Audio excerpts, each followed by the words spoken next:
Édification spirituelle 008, c'est la tendresse qui guérira le monde. Quand vous êtes établi dans la conscience de l'esprit immortel que vous êtes, vous regardez toute chose avec une profonde et parfaite capacité d'amour. Parce que vous regardez chaque chose, simultanément dans sa beauté effective actuelle, et dans son potentiel plus grand de perfectibilité, de magnification, de sublimation.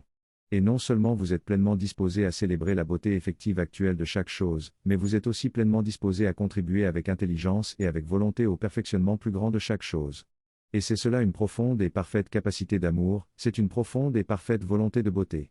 Une volonté qui célèbre la beauté qui est déjà là, et qui est pleinement disposée à contribuer à faire naître la beauté encore à venir. Et qu'est-ce que la tendresse?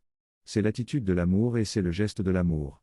Et il faut l'appeler l'amour spirituel, c'est-à-dire cette qualité spécifique d'amour dont vous êtes capable quand vous êtes établi dans la conscience de l'esprit immortel que vous êtes. C'est un amour qui est sans attente et sans calcul. Parce que l'esprit immortel que vous êtes, n'a ni besoin ni manque.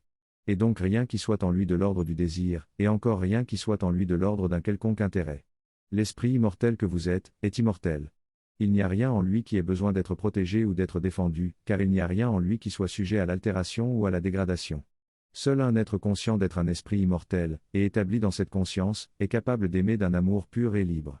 Sans dépendance et sans possessivité. La tendresse véritable, c'est quand l'amour s'exprime sans autre impulsion que son propre élan fondamental. Alors l'amour regarde, seulement pour voir la beauté. Alors l'amour écoute, seulement pour entendre la beauté. Alors l'amour agit, seulement pour ajouter de la beauté à la beauté, pour ajouter de la lumière à la lumière, pour ajouter de la vie à la vie. Est-ce que cela veut dire que l'amour spirituel ne voit pas ce qu'il y a de non-beauté dans les choses et dans les êtres? Quand vous êtes établi dans la conscience de l'esprit immortel que vous êtes, rien ne saurait véritablement vous affecter de manière à susciter en vous quelque sorte de souffrance ou quelque sorte de négativité. Parce qu'il n'y a pas de fragilité et pas de faiblesse dans l'esprit immortel que vous savez être. Quand vous constatez quelque forme de non-beauté dans les choses ou dans les êtres, pour vous c'est seulement une promesse de beauté encore à l'état brut. Comme une pierre brute est la promesse d'une sculpture. Quelque chose qui attend une action de l'amour. Quelque chose qui a besoin, sans le savoir, d'une action de l'amour. Vous ne pouvez pas aimer d'un amour spirituel, tant que vous êtes encore trop identifié. Très identifié.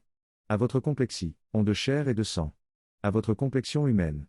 Parce que vous croirez que les fragilités spécifiques et les faiblesses spécifiques de votre complexion sont réellement caractéristiques de votre essence.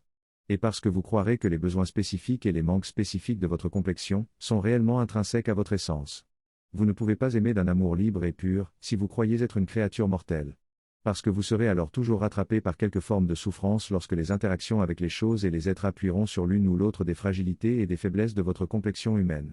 Et vous verserez dans quelque forme d'agressivité à partir de cette souffrance. Quant aux besoins et aux manques de votre complexion, ils seront une source intarissable de maladresse. Parce qu'aucun besoin et aucun manque ne savent s'exprimer sereinement et humblement. Pour aimer d'un amour spirituel, vous devez travailler votre ancrage dans la conscience de l'esprit immortel que vous êtes. Vous devez consacrer au moins un peu de temps chaque jour pour vous rappeler la vérité de votre identité réelle, vous êtes un esprit immortel. Et quel est le but d'une parole conçue pour vous édifier spirituellement? C'est de nourrir votre conscience spirituelle et votre intelligence spirituelle.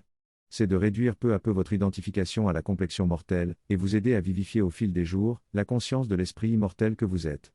C'est pourquoi il y a de la tendresse dans la parole conçue pour vous édifier spirituellement.